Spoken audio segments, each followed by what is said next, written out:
Okay, I'm going to call our meeting to order for the regular school board meeting for January the 6th of the Sunrise School Division Board of Trustees.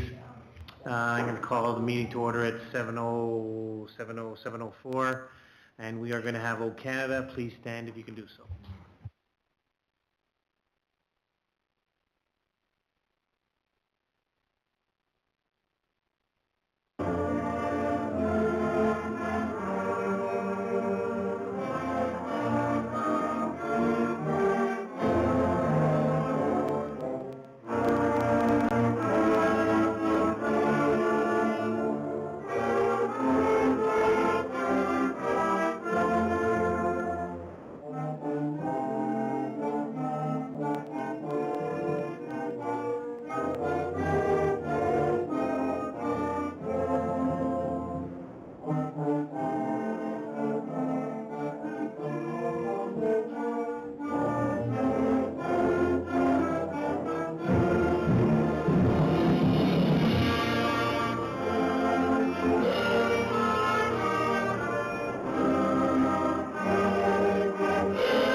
Thank you to Springfield Middle School. That was great to hear them play and us listen to, so thank you. We also have a treaty acknowledgement. I'd like Trustee Dent to read our treaty acknowledgement, please. We acknowledge the traditional land upon which Sunrise School Division resides as Treaty 1 territory. We honor our partnership with Canada's original peoples and respect the gifts of Indigenous history, culture, and language. We commit to moving forward in partnership with our communities in a spirit of collaboration and reconciliation. Thanks, Dustin. I appreciate that. I'm going to go around the room and introduce ourselves. If you're listening online, welcome. I'm going to introduce some of the people, and then trustees, I'm going to get you to introduce yourself because Jennifer also probably hasn't met some of you, so I'll get an opportunity for you to introduce yourself to Jennifer. So we have Superintendent Reed, we have Secretary Treasurer Thiessen, we have Assistant Superintendent Fieldberg here with us. Trustee Diane Rowland from Dugald. Hi, Melissa Rowan from the Oakbank area. Lorraine Boyd from Manola and Hazelwood, Idina. Donna Wilson, Lactabani. Hi Jen, I'm Dustin Dent, I'm from the Oakbank area. Hi, Alicia Smith, Beaujeu. And Robin from Gillis. And if you're listening online, Sarah Scott is our board support, the executive secretary for our board support. And with us tonight in the room is Jennifer Tarrant, our director of human relations, and she's going to be presenting a little bit later on in our agenda. So I have an adoption of our agenda. Be it resolved, the board approve our agenda. I need a mover and a seconder. Moved by Trustee Smith and seconded by Trustee Rowan. Any questions to the agenda? Okay, hearing none, we'll vote.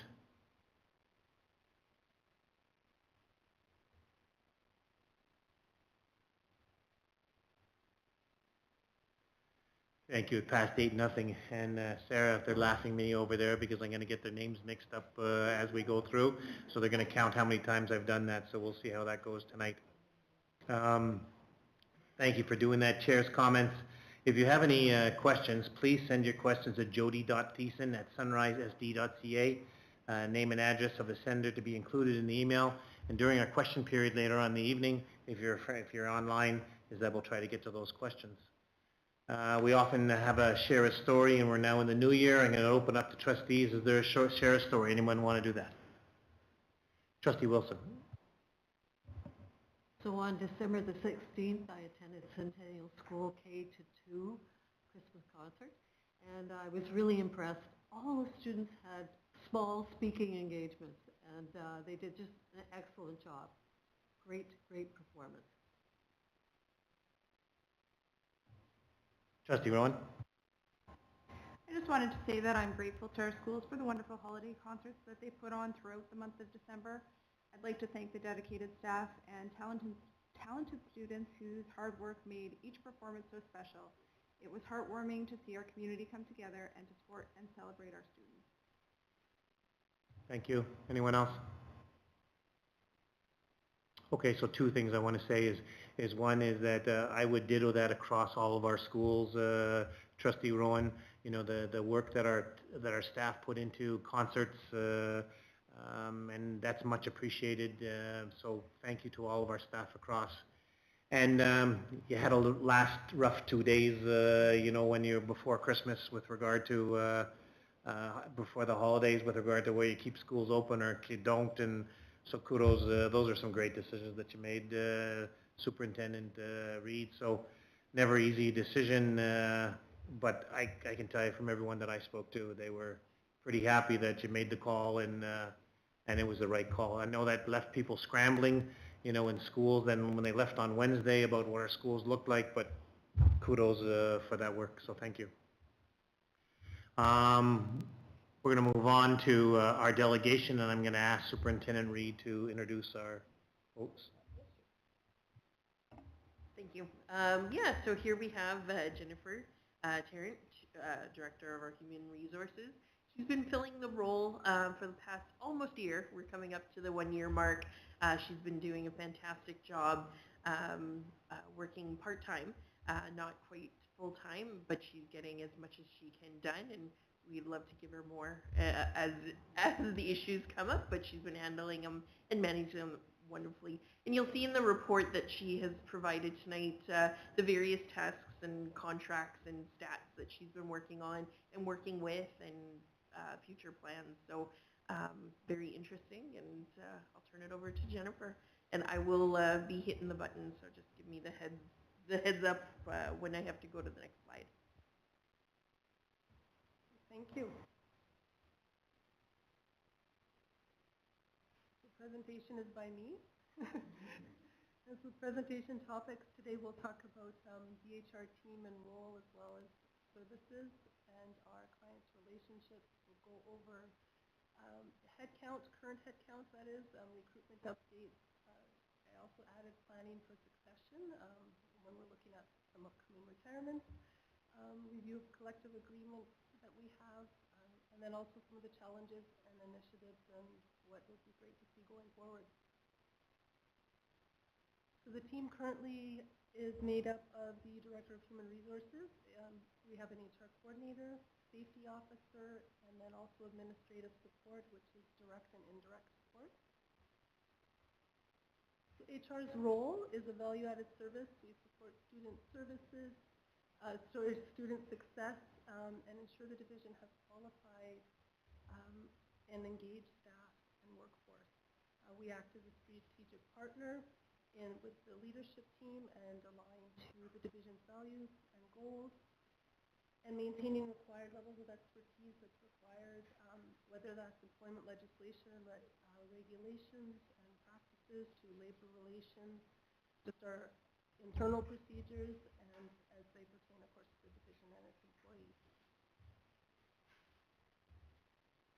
We facilitate relationships with employees and union groups and support not just administrators, but obviously divisional employees in carrying out their day-to-day, and we're maintaining a respectful and inclusive work environment, and then also continuously improving and adopting best practices as we move forward to support professional development.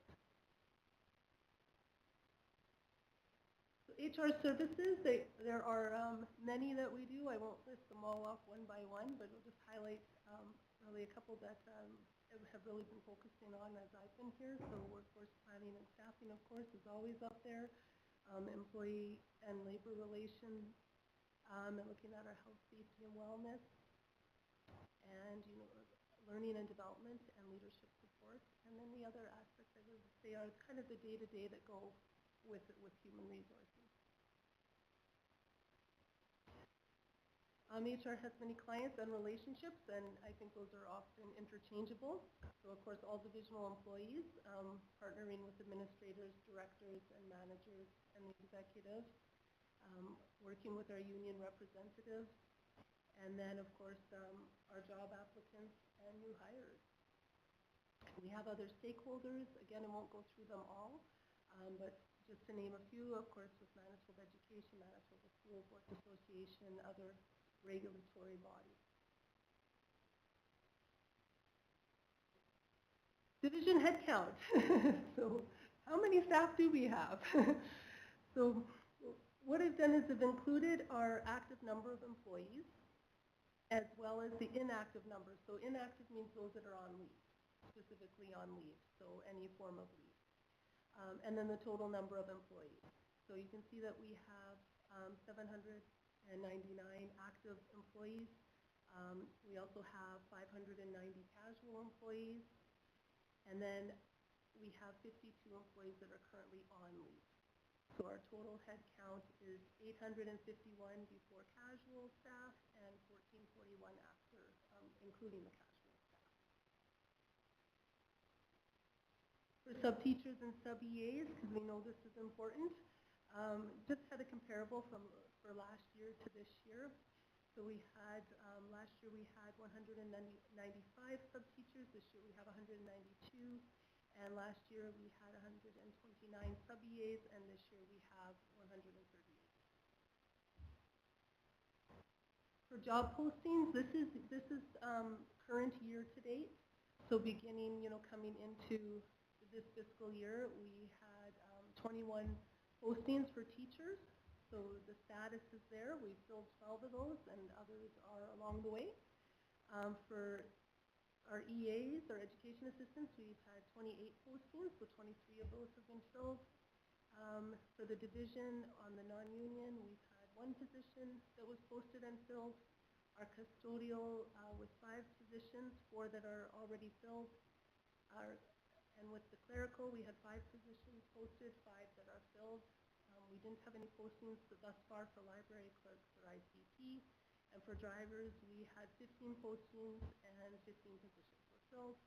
And for mechanics, we have not had any postings yet this year. Planning for succession, when looking at sorry, I'm going to pause, just back up. When I was looking at the slide and what would be of value to present, and what was presented prior on the age bands, I thought it would be really important to just present what we're looking at when it comes to succession and projected retirement coming up, possibly. And so just looking at that age group of 50 to 55, where we have approximately 138 employees currently in that age group, which means over the course of the next 5 years, we are definitely going to see some retirements coming, so that's important for planning for recruitment. And then when we look at that, the difference from that age group to the 56 to 60 age group, we see a difference of 47 employees already. So that's something keeping in mind for the future going forward here of those positions that we will need to fill. Moving on to our collective agreements, we do have 5 collective agreements covering our maintenance workers, custodians, and cleaners. The secretarial library workers, office workers, ICT, of course our mechanics and bus drivers, our EAs and our work counselors, and then our teachers, school clinicians, and principals. Upcoming challenges. I know that this is one that always comes up, but it will always be here, as wages, of course, is always one of the greater challenges, as minimum wage does continue to increase year over year. Which pushes all wages up, of course. And then the other, and then I just put the table there just so that we could see the historical data on the minimum wage increases. We don't have that number yet for this year, but we do know that it's a minimum of the inflation rate. I'd say the other challenge that we run into, of course, is recruitment. I know that that's a challenge for everybody. And the job market becomes increasingly competitive right now, especially with a rising unemployment rate, increasing wages, as well as urban competition where, individuals are, as much as individuals may drive rurally to come to work, we also have rural, people going into urban areas for work. Looking at initiatives, as Jody mentioned, I am part-time. But some goals that I'd love to see over the next year or into this year would be to conduct a human resource audit, as well as it would be great to get on board with the MSBA Safety Schools initiative that they have. And just what else is online here would be increasing our recruitment initiative. We've already been putting some efforts into that, developing some HR metrics, so on our key performance indicators, and those would be things like absenteeism rates or vacancy rates. Obviously, we want to continue and build our relationships, and I'd like to get out and visit more of our school sites now in this new year to make some more of those connections. We also are looking at creating a consistent onboarding practice across the division, and also looking at, I think we have this month already, doing some Ask HR sessions. So just jumping in, having myself jump into some meetings, and just if people have questions or staff have questions, or maybe case studies that we can present and problem solve together. And then of course we have collective bargaining ongoing. Any questions? Thank you very much. You can breathe now and relax. It's never easy. It's always easy to sit on this side of the table as opposed to that side of the table, but thank you for sharing that with us. It's very much appreciated. Does anybody have any questions for Jennifer? Yep. Diane? It was relating to your data on page 8 there about the division head count, and I was just wondering two things about it. The active number of employees, is that including like the people who would be here on terms that are replacing the inactive employees? Yes. And further to those, what would be described as the casuals down there? Like, who are those people? Where do they fill in?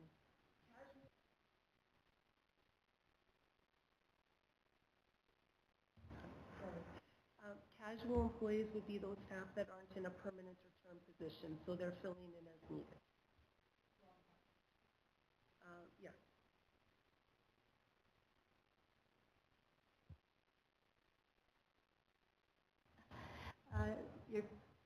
Sorry, is that all right? Oh, that's all right. Sorry, I was just going to jump in and just, further definition on casuals. Those would be our substitute teachers, our substitute education assistants, our spare custodians, our spare bus drivers, our spare secretaries. All of our sub-pools or casual pools across the division and all of our job areas.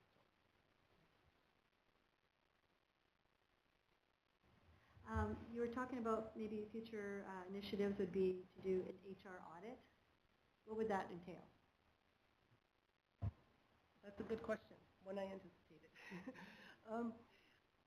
A couple pieces to that. Part would depend on time, obviously, and my employment and tenure here. So whether I would do a scaled back or a full-scale audit. But you're looking at anything from the basics of our employee files, in alignment. Do they have everything in them that they should have? All the way through to what are some of the HR practices that might be, maybe they're spread out through the division, and would they be better served in the HR department, or our systems and practices all up to date and in alignment, and do they meet the goals of the division as well, and highlighting best practices as well as opportunities for improvement. So it's not a quick process. Anyone else have anything for Jennifer?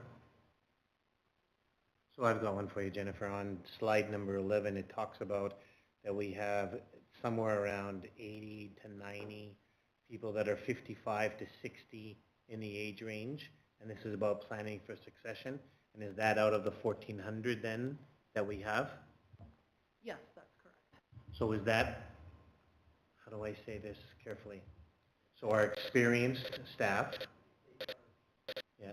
our experienced staff,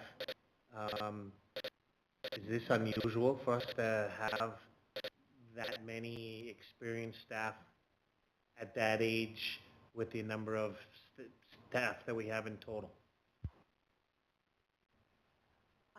I'll be honest, I haven't run those actual numbers for comparatives, but based on what I know of other organizations, I wouldn't say it is unusual. So a further question is, what are the H's then that you're seeing in the industry that we have that people are working to? Because I would say that maybe my guess is 10 years ago, people thought about 55 was the age to retire. It was the age that they were going to go ahead and retire. Is there an industry now age where people are looking at retiring? Are they working later, that kind of thing? As for our industry, I would want to do a bit more research into what that actually looks like. As I know industries in general, I know that we are seeing people work much later in life than they traditionally were retiring at before. And for various reasons, some are just plain financial, others are people just want to be satisfied, people are living longer, and they want to stay busy. Thank you. Anyone else? Go ahead, Trustee Harris. On that same chart, the next group, above 50 to 55, there's another 200 people there over the age of 55 that are still working here. That seems incredible that they're working that long.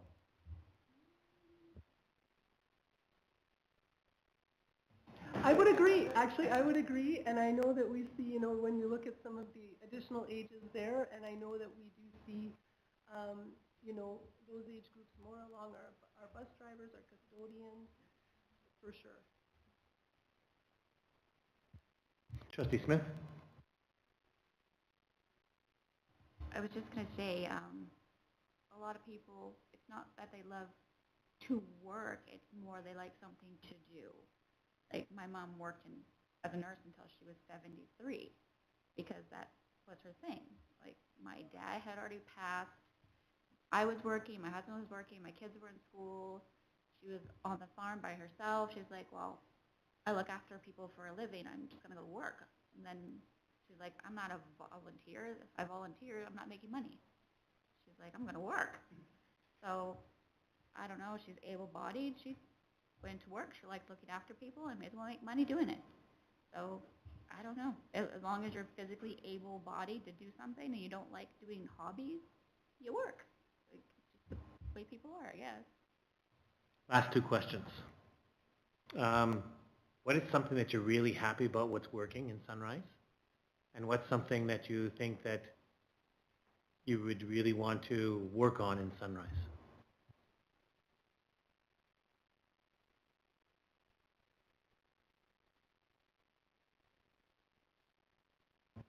Okay, something I'm really happy about, something that I'd want to work on.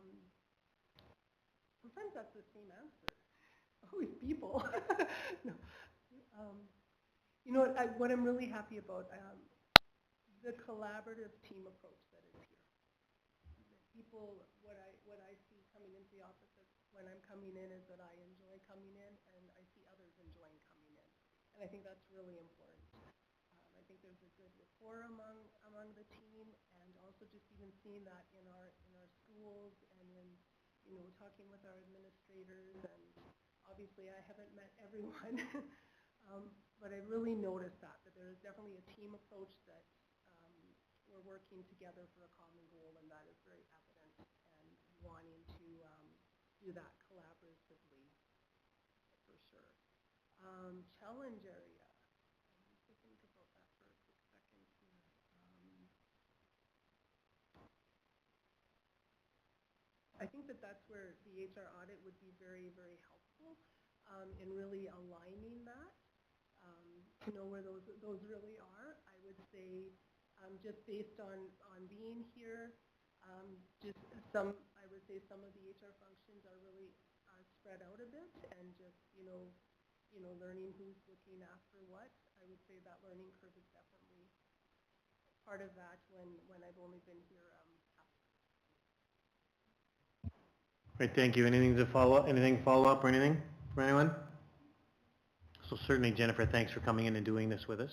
For some of us that have worked with you, we've appreciated working when we were in the bargaining table. And we've only heard good things from Lars and Jody and Trevor certainly about you and the work that you're doing. So thanks very much for everything that you're doing. We appreciate it. And of course, you now need to stay for the rest of the meeting. I just thought you had to. No, thanks very much. We appreciate it. We're going to move on as Jennifer quickly slides out of here. We have our minutes of December the 2nd, so be it resolved that the board adopt our December 2nd regular board meeting minutes. We need a mover and a seconder. Moved by trustee Rowland and seconded by trustee Wilson. Right, did that right. Any questions to that? Hearing none, we'll vote.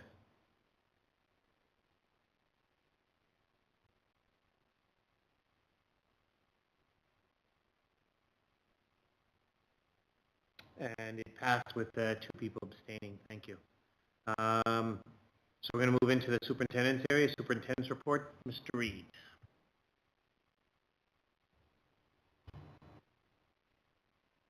Thank you. You know, we've already heard it a couple of times tonight. Just, thank you to all of our students and staff for their efforts in putting together the winter concerts. I think I went to 6 of those myself, and most of our divisional staff attended several concerts as well, and we always appreciate that. And then, of course, we did have some bad weather before the break, which caused some modifications to some schedules, and we just really appreciate all of the flexibility that parents and students and staff showed. Most notably, we had several Wednesday night concerts before the break that were canceled. Schools got noticed out because very typically they also had a Wednesday afternoon with a Wednesday evening, and they notified parents they would make some extra room in the afternoon concerts, and so people got out to see those. We also had some colony concerts on the Thursday night that went ahead without our staff. The colonies told our staff to stay home, that they would do the concerts with students and enjoy those as a community, and took the pressure off staff to return. So just thanks for everyone for their understanding and their flexibility there. So and just related to that, we did have two days of school closures before the break. Thursday morning, it was well reported that it was coming. It was kind of one of the easier calls that we get to make when you wake up and there's blizzard conditions and there's lots of snow and it's blowing in. And even when the Winnipeg schools shut down, we got some snow. And so that happened on the Thursday. Weather was actually, forecasted to improve for the Friday. But one of the things that the school division does is we communicate and we get very good updates from our municipal partners. And transportation manager Jason Ziprick would spend a snow day afternoon getting regular updates, calling partners, our municipal partners, in terms of their plowing completion. And really what we were looking at throughout the day on Thursday, a lot of our municipalities didn't go out early in the morning because it was still snowing and blowing, and they didn't get out there till the afternoon. And there was probably only about 30 to 40% of the roads in the Sunrise region that were actually plowed before they called it a day on Thursday. So we were waking up on Friday morning to have, somewhere between 60 and 70% of our back roads still plugged, making transportation for our buses very difficult. Our transportation crew does have 2 fleet vehicles, with winches on the front that can go get a bus unstuck, and spare buses to go out to pick up students. But that kind of, runs dry after 2. And it takes about an hour to get a bus unstuck. So if you have 90 bus runs and you have 3 buses stuck, unfortunately, on a snowy morning, you end up with, 1 bus that's waiting a full hour for someone to come out to attend to it. So we do realize, as, Trustee Mania said at the beginning of the meeting, these closures are very disruptive for families. And we do realize that, and we're always trying to balance that against, student safety and the safety of our bus drivers and people that are out on the roads there. And so, the Friday morning decision, it was right across the southeast side of the province. All the rural school divisions in the southeast face the same things. Desirable weather first thing in the morning, but impassable roads in the rural areas. And so we had the 2 days of closures there. Just continuing on with the report. Sorry, I got the wrong one up there. We're just superintendent continuing my regular school visits. The first rounds we were out, assistant superintendent myself visiting schools again. As we come into January, we'll be breaking those visits apart and doing them separately again, as we've got some more portfolio specific things to talk about schools, and so schools can look forward to both of us visiting, twice the fun. And of course we're hitting exam time. And so including our provincial tests that the province puts out, those beginning tomorrow, today, yes, the French begins tomorrow, the ELA began today. And so just good luck to all of our students with both their provincial and their in-school exams. And it's hard to believe that January kind of brings about some of the first formalities for the 26-27 school year, and the first one being kindergarten registration. Just inviting all of our families in the area to watch our website and our Clipper. We'll soon be communicating registration information, dates and times, and most of that will be done online again this year. But of course, parents are always comfortable. They can visit schools to do that in person, or like I say, enjoy the convenience of doing that online. So. Thanks, Mr. Reid. Anything for Trevor? Okay, we're going to move on. Thank you. We have a board reporting schedule that's there for information for you. And again, we have some reports that are coming along now, so you'll hear that. So we're going to move on to the Secretary Treasurer's report. Jody? Yep, thank you. The report's here for everybody to peruse as they wish. It's similar to what Trevor was saying. I just wanted to give kudos to the team that looked at canceling school because of the weather. It's early mornings and a lot of discussion back and forth, and so just want to thank Trevor and Jason Zibrick for the early mornings. It's something that you don't see behind the scenes, but there's a lot of rest that we lose on those mornings. So there's a lot of business going on during the, even though school's not in session, the maintenance department is really busy with their winter break cleaning. They do a little deeper cleaning, so maintenance was busy with that. I highlighted a couple things though, what our maintenance department has been really focused on.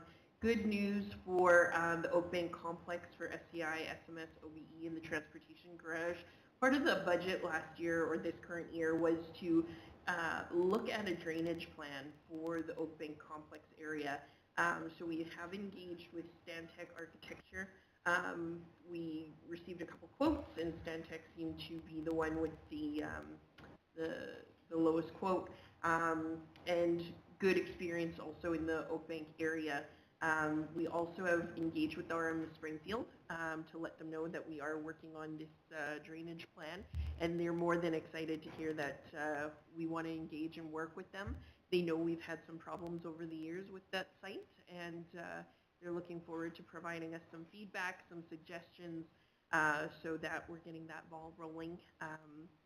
And of course, it's going to be a larger plan. We'll come up with a design and a plan, and then phase that the cost into the budget accordingly of what we can accommodate.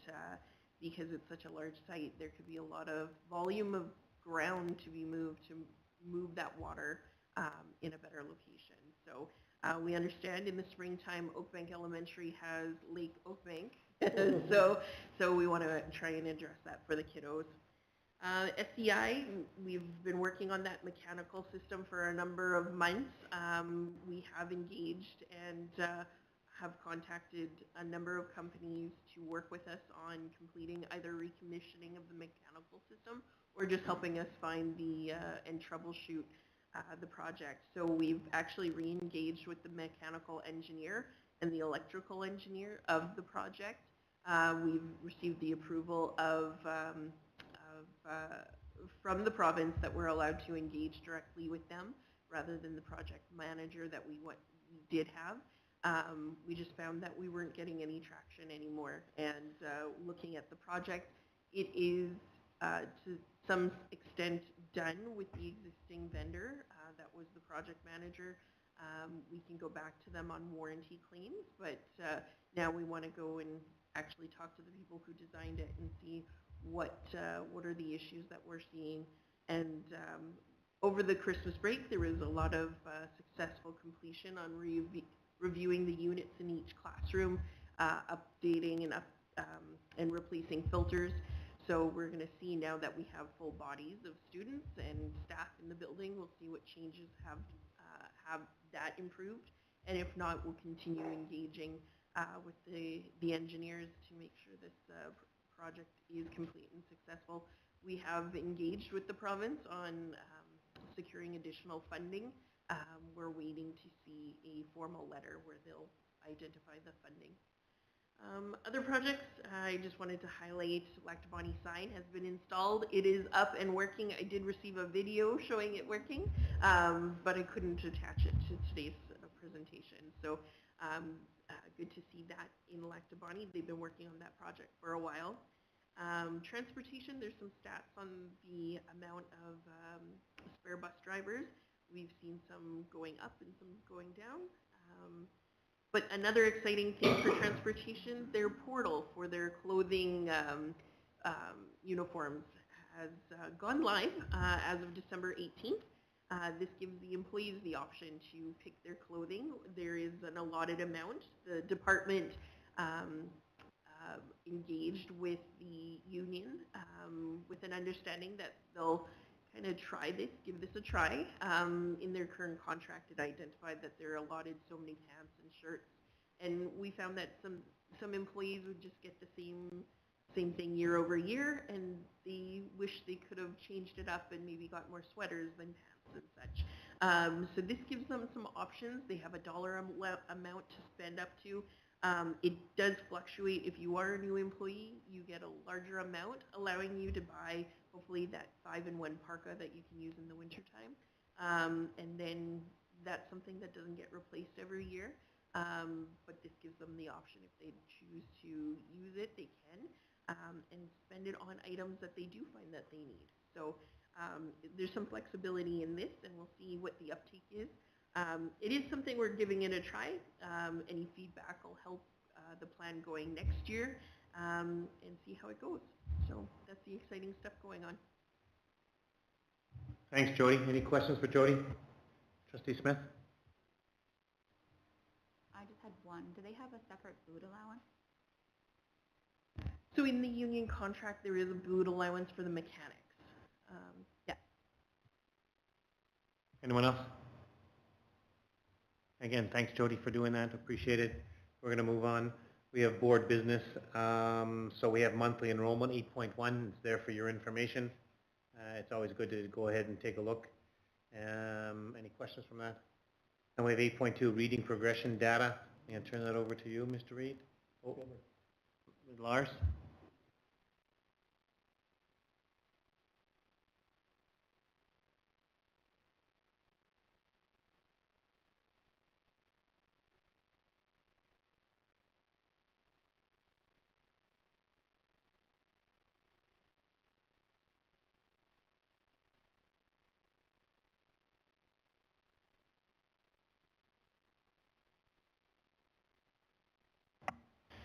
We created this tool to collect the data divisionally in a way that we could easily access it to support us in planning and get an idea of where our kids at in literacy and what could we use this data for to determine next steps in improving literacy instruction in the school division. That's essentially what it's for. Really important to note that this is the second round we've collected it. The first time we collected it, we learned a lot. We learned that teachers probably needed a little bit more support in determining what level matched certain kids based on performance things. They needed a little bit of support in entering the data in a timely amount.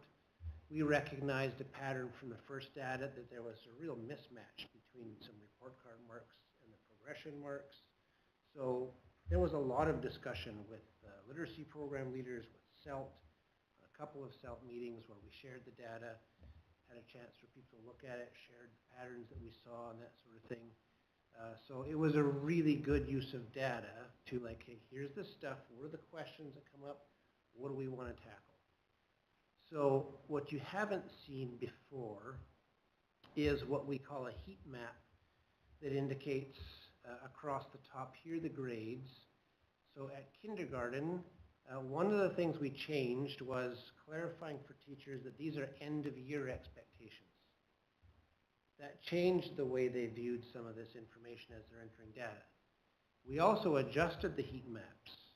The first time we did it, awareness was considered to be green for kindergarten, so 100% of the kindergartens were good. It's like, that's probably not an accurate reflection.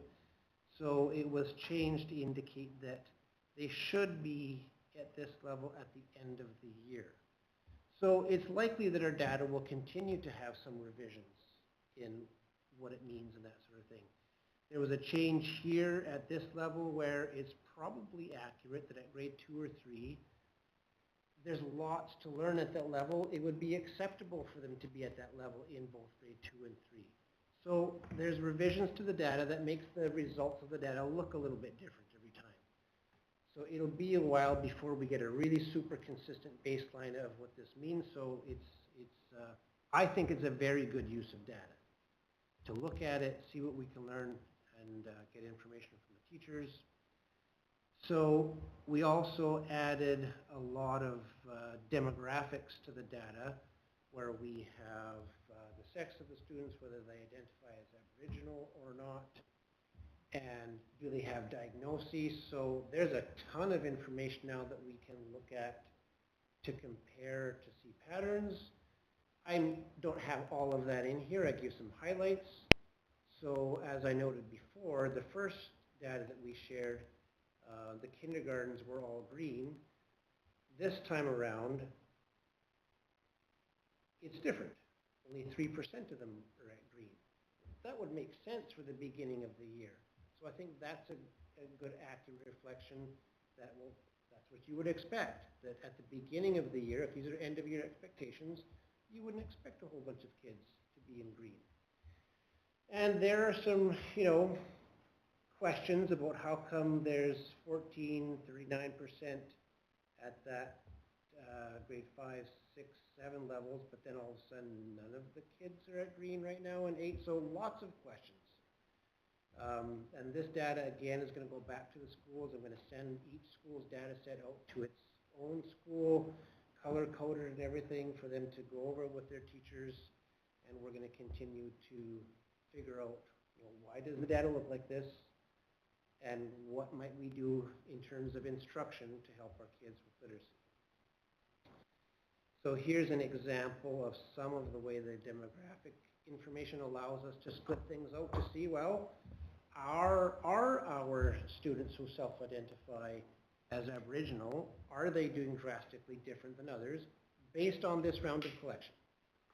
So 50% in red compared to if you remove those and have it separately as kids who don't identify, there's a 10% difference there.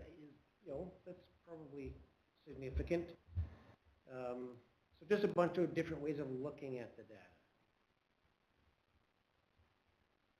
Not a drastic difference between how males or female students are performing. It doesn't appear that way, especially given this is the second round of collecting the data. What does really stand out to me is children in care. We know theoretically they don't do well. 7, that's an outlier. Kids in care tend to start behind and they don't catch up. So that's not surprising actually in terms of this is, theoretically what you would expect to see. So that's a bit of an outlier.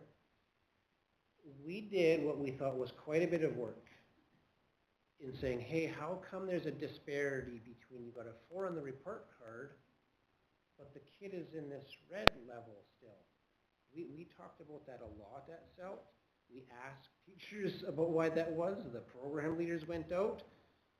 We still have that problem. Okay, round 2.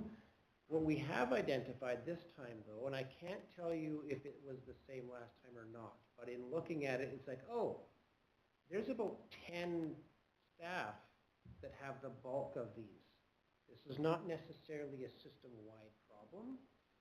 It's like, okay, we can focus this a little bit more on figuring out why is that gap there? And there might be very good reasons why that gap is there. Some people might be thinking, I am marking them on the report card according to the outcomes. I don't think the outcomes match them. There's all kinds of possibilities about why that might be. So we're just continuing to try and approach this with some curiosity and to try and improve our instructional literacy. Thanks, Lars. Any questions for Lars? Lars, I have some. Oh, Diane, go ahead. Maybe just to add another layer or for some clarity, how does the French immersion play into this as far as literacy? Like this is English literacy, and is there a distinction that they should maybe have another layer with our French school? There is the ability in our current demographics to tease out the data of what programming the kids are in. I haven't looked at that, but that's something we can find. That's a very interesting question. Yeah, I don't know the answer to that, but I know we can find it. Have I not seen in some of our data that we get back from the province, do they not they distinguish the French school, French immersion from our English with our results and stuff like that? They do that, right? And confirm? Okay. That'd be interesting. So great question, because I think that as now information goes to the schools, as Dougal would get information, or being a French immersion school, or you know what they're doing at Edward Schreyer in their French immersion, they're going to see those two different strands, and you know what they're going to. I think that's part of the conversation, is it not? There's a lot in the demographics that encourage these that are not. So for me, I'm gonna not asking you to ask this question, but if we have a difference of our kids in care, and if we have our differences, and we seem to know that we have that there is a difference between kids that identify as Aboriginal, that are a difference in reading and writing. My question is, you don't have to answer it right now, because I didn't ask you ahead of time, but what are we doing about that, would be my question. So great, you're showing us that, but what are we doing so that we're trying to narrow the gap between that? So I think in the future is that I want you to tell me or tell us, what are we doing about that? Fair enough? Okay. Anyone else? Okay, thanks for that information. And then we have the literacy screener. That's you? Okay. Yeah, so more literacy data to consider. So in terms of like the literacy screener, we've talked at this table before that Manitoba Education and Early Childhood Learning has mandated an early years reading screener for all students across the province to be administered between kindergarten and grade 3. And school divisions are mandated to do that through 3 grades. Sunrise has chosen to do that through grades 1, 2, and 3, and we did that for the first time this fall. And so there is some data here to share.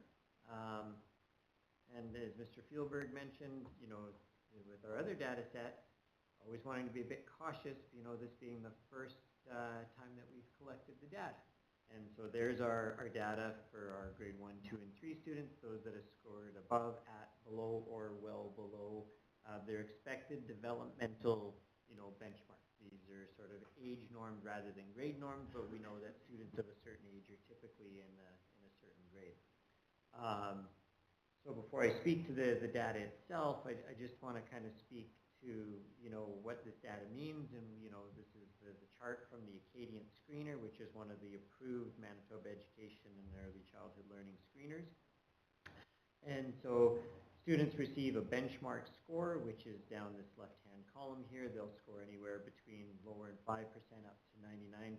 And where they score on the percentile benchmark is basically the sort of a likelihood of their ability, or the likelihood that they're going to catch up in future years. So we do have a group up here that are well below in grade 1. 261 of our grade 1 students are scoring well below level, and I'll speak to that, shortly. But they would fall in this, well below benchmark down here between, 40% and below. And that 40% is really the likelihood that a student is going to, catch up to grade level or developmental level expectations in the future. And so if you're scoring at the 20% benchmark, if we keep doing what we're doing with that child, there's only a 20% chance that they're going to catch up developmentally or grade levelly in terms of their benchmark scores. If they're scoring up here at the 80th percentile, there's an 80% chance that they're going to continue on at developmental, benchmarks. And so that's what these percentages actually mean. Now, I do want to highlight in my report here, I did have one typo that I will correct before we upload it for the public, is developmentally appropriate reading benchmarks without substantial report. And so there's a word missing in there. So we do want to speak a little bit because we see this grade 1 that we've got 76% of our grade 1 students that are well below their developmental, benchmark. And that's an alarmingly high number that should probably give us, some concern. It's not the data we would have expected to see with the good work that's going on in Sunrise.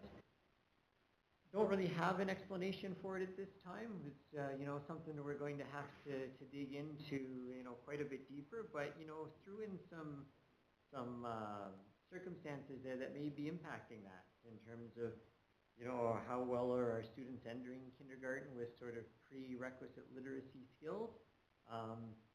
Big question we need to ask is how strong is the kindergarten instruction going on, probably not just in Sunrise, but across the province in absence of a kindergarten literacy curriculum. And so with the new ELA curriculum that's coming out, kindergarten is finally being recognized, but prior to that there was not a strong literacy curriculum, a very play-based curriculum. And so were we doing not just in Sunrise, but across the province a disservice to our kindergarten students in terms of foundational, reading skills. Are these benchmarks measured beginning of the year, end of the year, something we need to answer? As we improve our literacy practices, which we're doing a tremendous amount of work in, we're likely to see these things, improve. Were there problems with the Acadian screener? Was it administered correctly? Probably was, because it's not a complicated one, but it is the first time our teachers used it.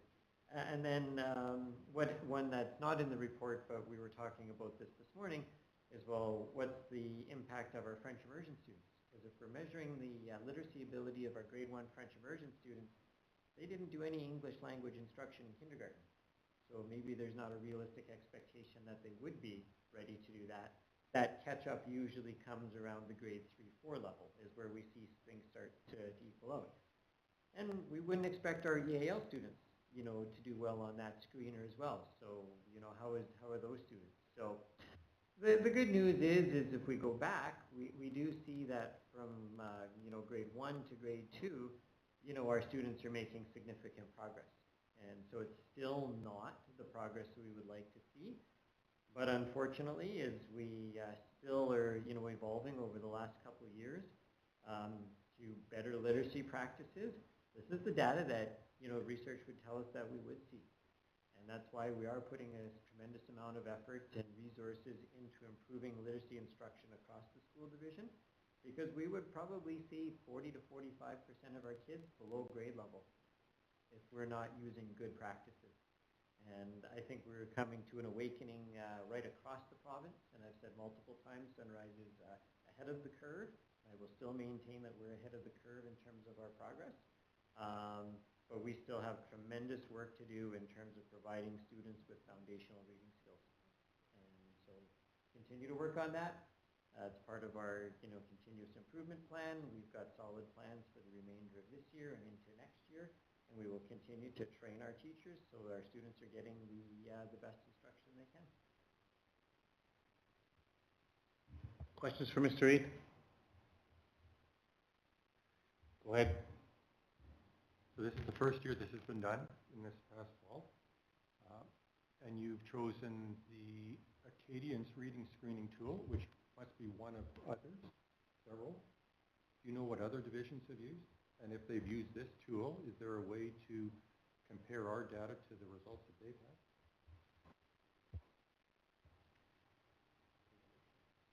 I know there's probably 3 that most school divisions are going to gravitate to.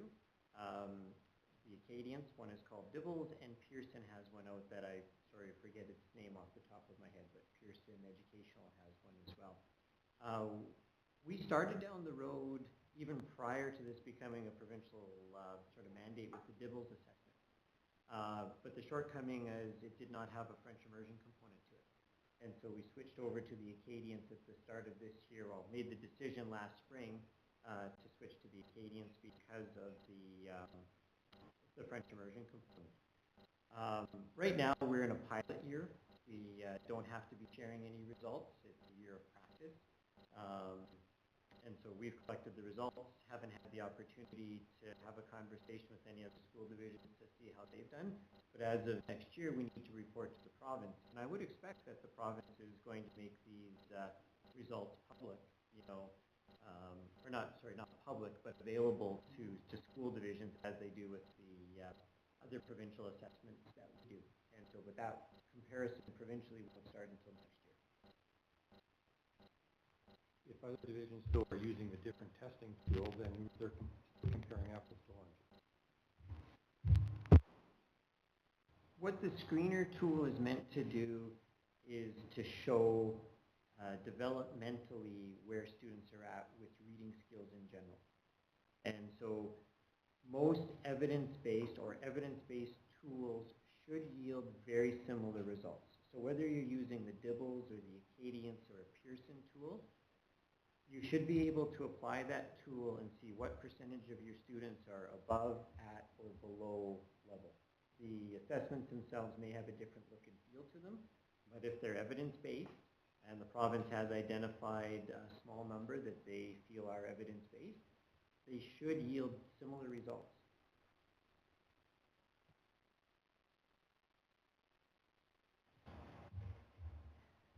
Yeah, it's a little concerning, some of these results. When you see it like this, thank you for all the work and all that. You, Lars, on your previous and too on leadership was great. Would one be able to extrapolate that 5 more years in grade 8, these results are going to be better? Like, if you were looking at our pool of students, how does this reflect on, say, maybe what our grade 8s might be at these days? Would be able to, is that how, do you think they were getting better, the results, in 5 more years from this point, or not? As we dig more into the data and we learn more, about, great reading instruction, I don't know if any of the current data that we're seeing in the division should actually be surprising. I think many school divisions are seeing, similar data to, Sunrise, and it's an area that all school divisions we need to get better at across the province. And good that we're finally at this point in doing this work. Should we see better results in 5 years? I sure hope so. One of the early indications that we have learned through our school visits this year is we've been asking questions as we've gone to the school visits, and we're seeing, we had a big emphasis on working last year with our grade 1, 2, and 3 teachers. Those students are now in grade 2, 3, and 4. And we've been having conversations with administrators and teachers about how are things going with the new literacy strategies, and having some general conversations. One of the things that has come up in multiple schools from teachers directly is, while I was doing it with my students, it felt like students were getting better and things were working. Where I really noticed it is when I got students in September. And so I received students who got the training from last year's teacher, and when I really noticed it is when I started with my students who had got the improved literacy instruction the previous year. I've never been able to start at that level with a cohort of kids before. So that's probably the best piece of anecdotal feedback that we've got, from our system, other than trying to, rely on data when we're really just a little bit over 12 months in. Is that feedback from our grade 2, 3, and 4 teachers that said, I thought it was working when I was doing it with my kids this year, but when I got kids at the start of September and I was doing some assessments to start the year and see what my kids were ready for, they've never been so ready to go on to the next stage of reading. So we would just keep our fingers crossed that as we use better strategies and instructional strategies with students, we continue to get that type of feedback from teachers, and that it eventually starts coming out, in our data. Is there like a large expense to using this program, either in monetary or even time to administer this test, such that we wouldn't maybe be able to expand this for more than the first 3 years to get data?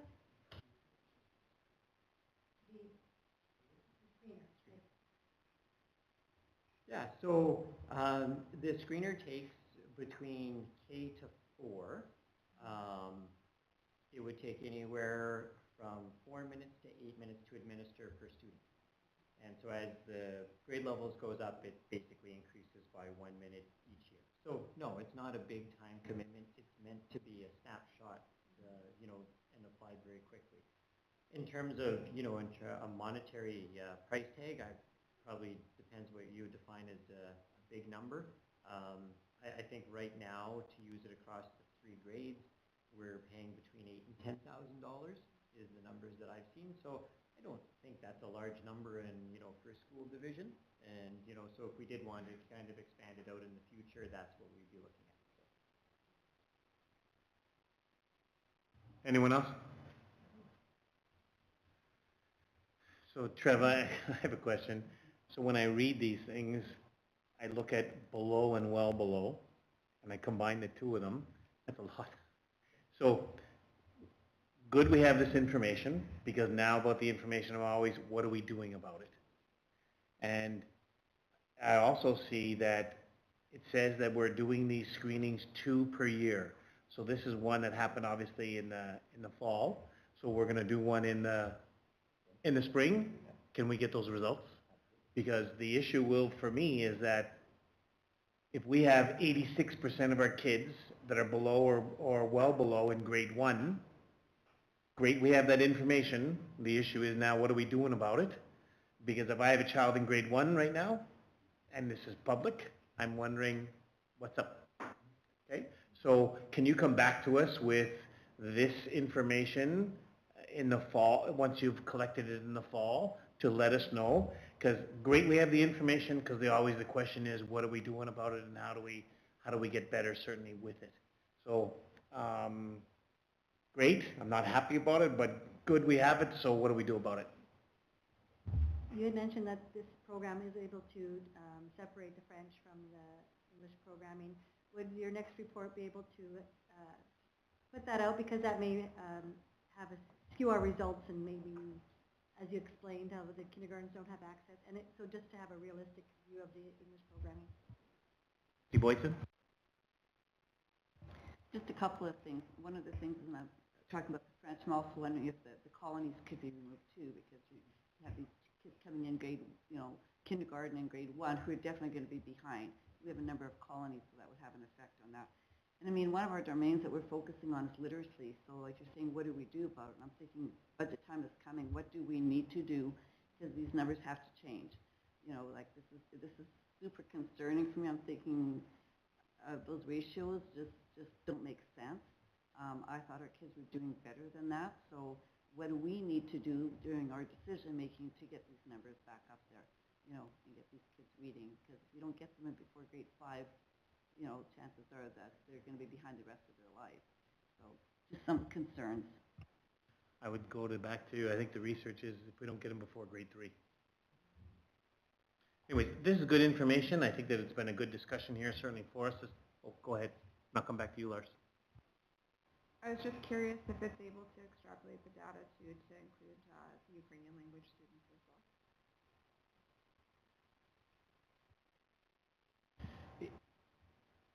It's not an excuse and won't necessarily make you feel better. There are a couple of divisions who have started this earlier, and they said, be prepared for the shock, because we were flabbergasted. They've seen results.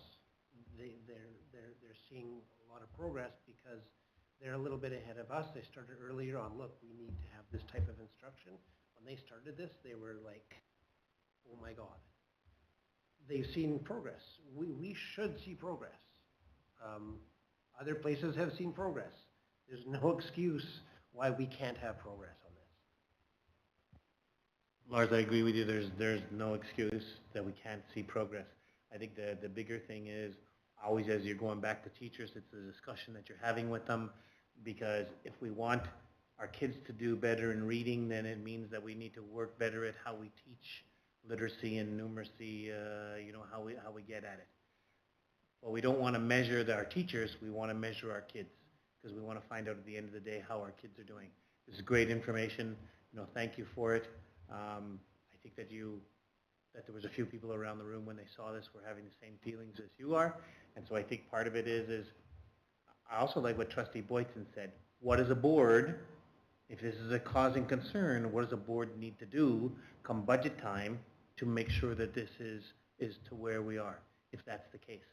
So that's what I think that's why Lorraine put it into the two of you, the three of you is, yeah, I don't think there's any trustees here that are happy with this. So what do we need to do about it? Fair enough? Anyone else? Okay. Thank you. We have internet safety, 8.4. Go ahead, man. So in early December, I received an email from a grandmother in the Tyndall area, which is in my ward. I have attached the email that she sent me, and I'll just read the first sentence of that. I'm writing to you because I'm curious to find out what Sunrise School Division has in place to educate parents on the dangers of social media on their children, on their school-age children, especially in adolescence. I don't use social media, so I don't know the dangers as much as others would. I sent this to the expert in the division, Trevor, who knows far more about certainly more so about social media than I ever would, and far more on what the division can do or is doing. And he gave me a great response that I passed on, and then she replied with you've seen those. I'm going to let Trevor, who knows far more about this than I ever could, to answer it far better. Thank you. Yeah, so the root of the question was, what is the school division doing to educate parents? And we just politely reminded that it's not our mandate to educate parents, but we certainly want to partner with them. And while I didn't have, necessarily specific data to share, we do know just from working with our schools, most of them would offer, some sort of education to parents, either through, partnering with the ICE unit, the Integrated Child Exploitation Unit. I know they offer presentations and they routinely are in our Sunrise schools, and whether they do that as an information sharing or part of the welcome back, at the beginning of the year, that goes on. Even though it wasn't at the root of the question, we also know that this is part of our health curriculum. So in our schools, as we deliver the health curriculum, we are talking to students about internet safety and staying safe online, and things of those natures. So yeah, so it is going on in our schools. Time we didn't know it was a grandparent, we suggested reaching out to the PAC and being involved, and the writer of the initial question said, well, she doesn't have school-age children anymore, but it was a curiosity. So, but yeah, if anyone who wants to partner with their PAC and bring it up, many times it is the PAC who hosts an information evening in conjunction with the school for parents on internet safety. Thank you, Trevor. Anyone else? Okay. Thank you, Trevor. Where are we? We're with 8.5, capsule? Okay. So we have two conferences that we're about to talk about. One is capsule on April the 26th to the 28th in Montreal. And the other one is the CSBA conference that's in Edmonton. That's not in Edmonton. That's in Whistler in July. And so what I did was I also sent around an email today. Everyone got that email with regard to about people, pardon me? Okay, so I sent an email out to all trustees this afternoon because I asked Sarah. Yes. Okay, So I sent an email to all trustees with regard to a PD summary, just certainly about as to what trustees had gone to what kind of PD, just as information, because now you're asking for us to, people are asking to go to potentially two different, so if you don't get it, here's, so then I'll read it as to. Okay, so I'll read out as to what I got from Sarah, is that they went to Capsule, and Capsule was in on 2023, and there were 3 trustees, Dustin, Russ, and Alicia. And then in CSBA in 2023, is that Sarah's got down that Lorraine and Alicia went. Okay, Alicia did not go, okay. CSBA in 24, Melissa and Robin went. And Capsule in 25, Diane and Robin went. Correct? So I just shared that information out as to where it is. So there are some people that are interested in going. I'm not sure how you want to go ahead and do this. I don't know how many people are interested in going. Do we just want to go through one at a time and see where we get to? Okay. So the Capsule conference in Montreal, be it resolved the board. So how many people are interested in going to the Capsule conference? At least just one? Okay.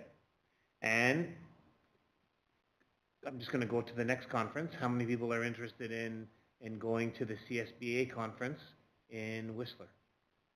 1, 2, 3, 4. Okay. So I understand that we have 4 spots.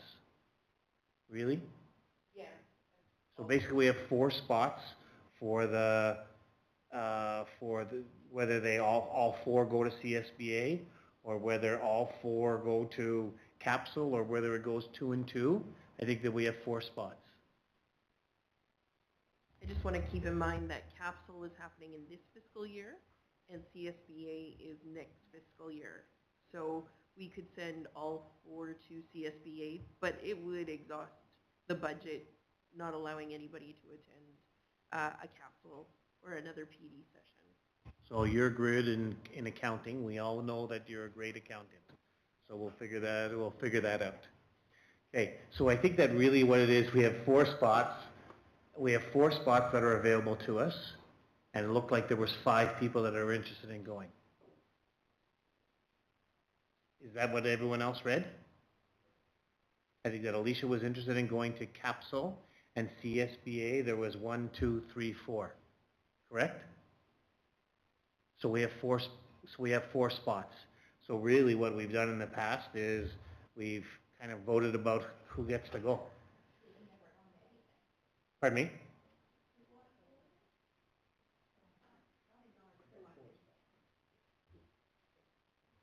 Okay. So is Donna a lock? Is what you're saying? I think so. Okay. So Donna's a lock. So now there are 4 of you for 3 other positions. So do we need to vote on this? I'm assuming. Go ahead. Cool. I just actually want to clarify, just double check with Jody, is you've got 4 spots left for this fiscal year, correct? Well, minus CSBA and... For the couple hundred, yeah. Yeah. But then you would potentially also have 4 spots for CSBA and Whistler because you start the new fiscal year. And so it does then eliminate anyone attending Capsule unless you make a change to next year's budget, right? So that... Hey, you just followed up my idea, but there... You're working in 2 separate years, so you got 4 spots this year, you got 4 spots next year. The only thing is that 4 spots next year with an election coming up that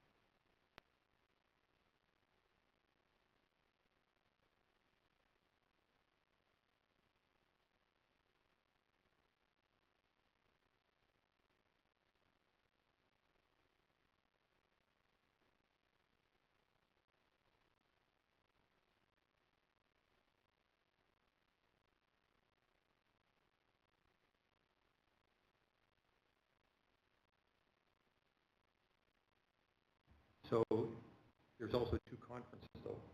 And one, Alicia has said she would go to the Capitol, and I think we should send someone there.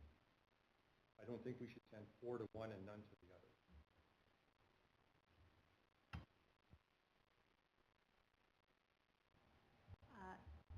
so correctly, this CSBA is in the next fiscal year. I think it would be prudent to only send 2 people to allow some opportunities for a new board to go. So I think that is a question to be decided. I would like to just say that I would possibly go with Alicia to Capsule. It's my favorite one. But I just have to confirm before I mean, I would possibly say yes, but I have to confirm after tonight on that one. But I would, if I did that, I withdraw from the other one. 'Cause I think only 2 should go in next year's budget. We can't utilize the whole budget on ourselves. Okay, so what I think I'm hearing, and don't say anything more, I don't want to hear from you guys. And what I think I heard from Trustee Harris is Trustee Harris wants to make sure that somebody goes to Capsule and somebody goes to CSBA. And I think that we said that it would be fair that if you haven't gone, you should get priority to go. So Donna hasn't gone. So if we're saying is that if we wanted to have someone go to CSBA, well, Donna, is that you're a lock to go to CSBA as to where you go. Now, your suggestion is that we've got 2 people that want to go to, or we've only got 1 right now and potentially now someone else. So let's say that we've got Diane and we've got Alicia going to Capsule. So of the other 2, it's Dustin or Melissa going to CSBA. Is that correct? Is that my rationale in thinking? That's one scenario. That's one scenario. Give me another one. The other one is, one wants to go to Capsule, so that's done. 4 wanted to go to CSBA. 1 is going for sure, so we vote 1 out of the other 3. If we're limiting it to 2. If we're limiting it to 2, then we're voting out for 1 out of the 3.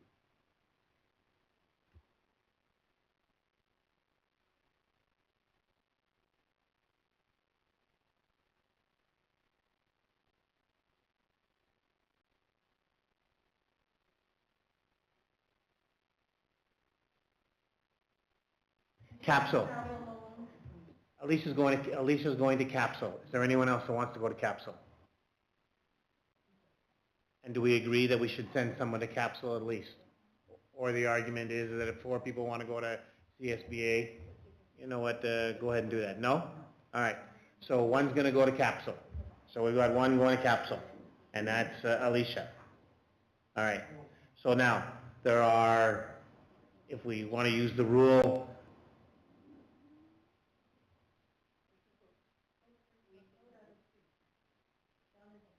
so Donna's in, and we're going to send 2 others. 1 other. So 1 other. So 1 other going. So it's Dustin, it's Dustin, it's Diane, and it's Melissa that would also go with Donna. Is that what we're doing? All right. Is that what we're agreeing to? Is that what we're agreeing to? Hey, is that what we're agreeing to? Okay, so we need some paper. He's already working. All right, there we go. He understood before we started. Okay, so it's either Diane, it's either Melissa, or it's either Dustin that are going with Donna. And we've got Alicia going there and Donna. Okay, there we go.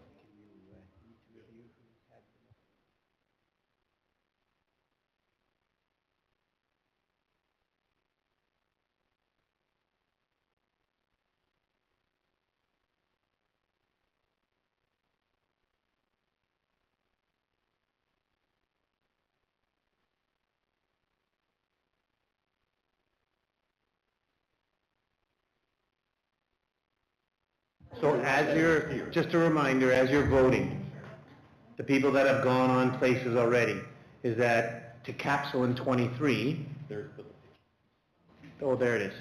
Okay.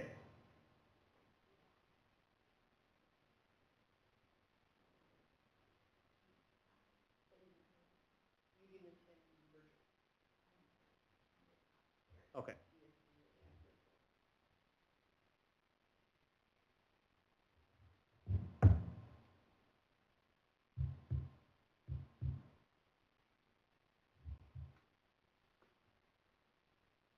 Okay, so everyone's got what we need to do?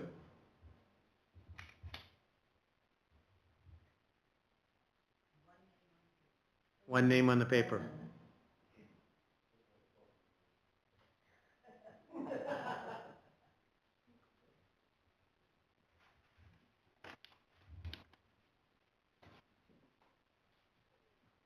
Boy, this was the toughest decision we had to make here, so let's... Okay, so we can make this so we can do this first motion. This first motion is, be it resolved that the Board of...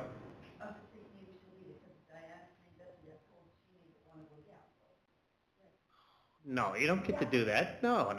You can't blow it.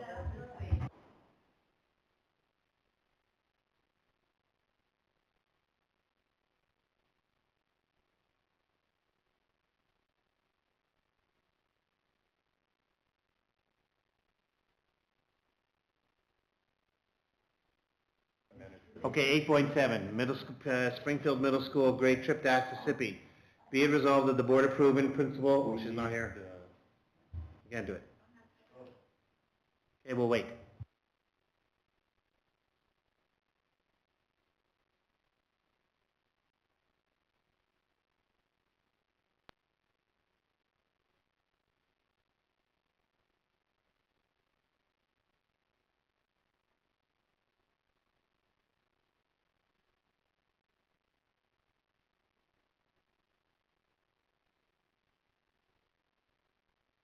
So Trustee Rowland is going to CSBA.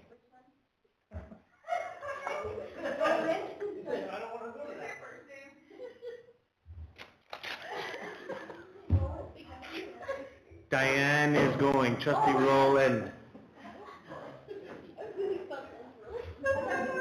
All right, so let's move on. Here we go. So, be it resolved that the board approve Trustee Smith to attend the Capsule Conference April 26th to 28th in Montreal, Quebec. I need a mover and a seconder.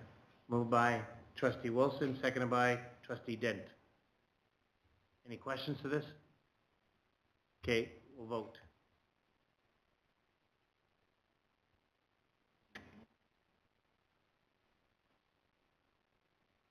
People are going to go, no.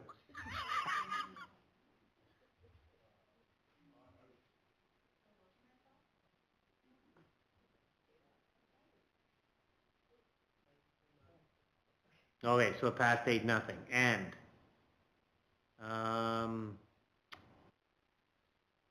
be it resolved that the board approve Trustee Wilson and Trustee Diane Rowland to attend the CSBA in 2026 gathering on education, innovation, and reconciliation on July 5th to the 8th in Whistler, BC. Need a mover and a seconder. Moved by Trustee Dent and seconded by Trustee Boytson. Any questions? We'll vote.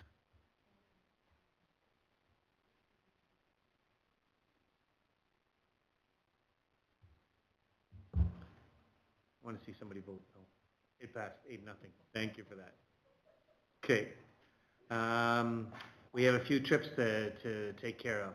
Springfield Middle School, 8.7. Be it resolved, the board approve in principle the Springfield Middle School grade 8 ski trip to Mississippi Ski Resort, March 22nd to the 24th, 26, subject to superintendent's final approval. Moved by Trustee Dent and seconded by Trustee Rowan. Melissa Rowan. Rowan. No approval, no question, we'll vote. Thank you, Sarah.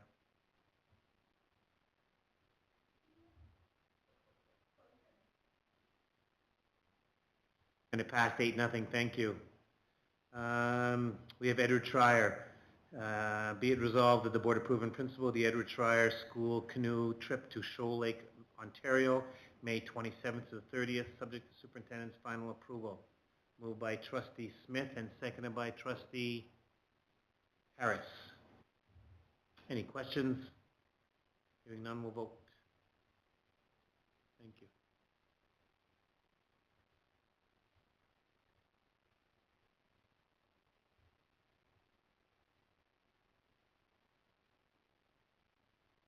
It passed 8-0, thanks. We have Springfield Middle School venture to Vegreville.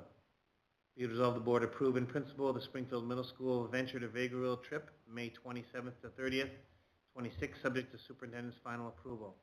Moved by trustee Denton, seconded by trustee Melissa. Hearing none, we'll vote.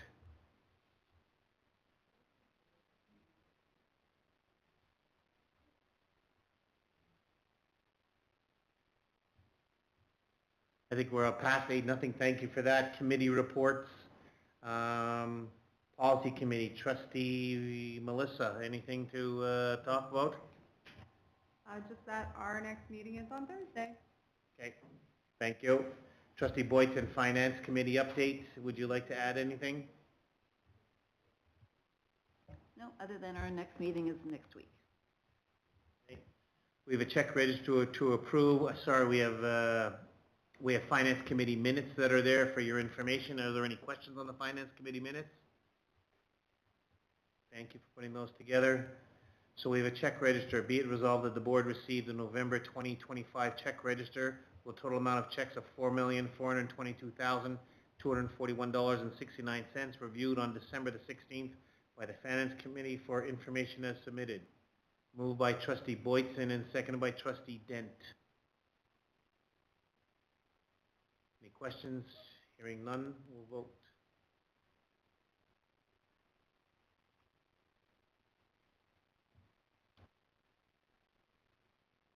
And it passed 8-0. Thank you. Education Foundation Committee. I don't think that there's anything that's there. We have our next meeting of April 2026. Is there anything, trustee Melissa, from the ad hoc land planning committee that you would like to bring forward? Not at this time. All right. We have professional development information. So we have our own MSBA conference on March 19th and 20th. We just done the capsule conference and the CSBA conference. I can't wait to those 10-page reports that we're going to get, aren't you? Only 10? Yeah, there we go. Pictures and whatnot, because somebody came back with some pretty good reports last time. Thank you very much. We have a divisional financial summary report that was there. It's there for information. Jody, did you want to add anything to that or any questions on the divisional summary report, financial summary report 10.1 from anyone? Okay, hearing none. We also have a divisional summary report we had one for October and this one is for November, 10.2. Any questions from anyone? Okay. Jody, they were so well put together, no questions. A bunch of questions. We have some correspondence that is there. Nice to know information. Thanks for going ahead and putting that up and congratulations to all the schools that are doing very well there. Thanks, Sarah, for putting all that information in. Sarah, I have to so we have a motion that's not in here. Do you have? Sorry, I just haven't do you have your motion there?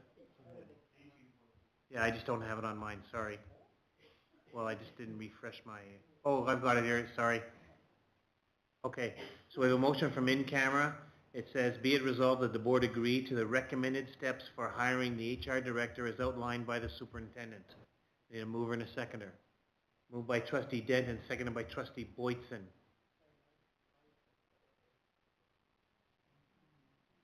Okay, we'll do this by hand. We okay by doing that by hand? Okay. Be it resolved that the board agree. Any questions on the motion? Okay. All those in favor, please raise your hand.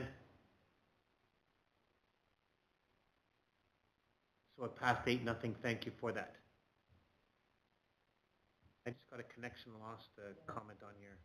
Anyways, so we're going to adjourn our meeting because we do not have to come back into it from, that's the only motion that we needed. So we're going to adjourn our meeting and we do need to go into in camera. So we'll take a 2 or 3 minute break and then we'll come back. But as for people that are listening online, thank you for that healthy debate on where trustees were going. That was an interesting one. Okay.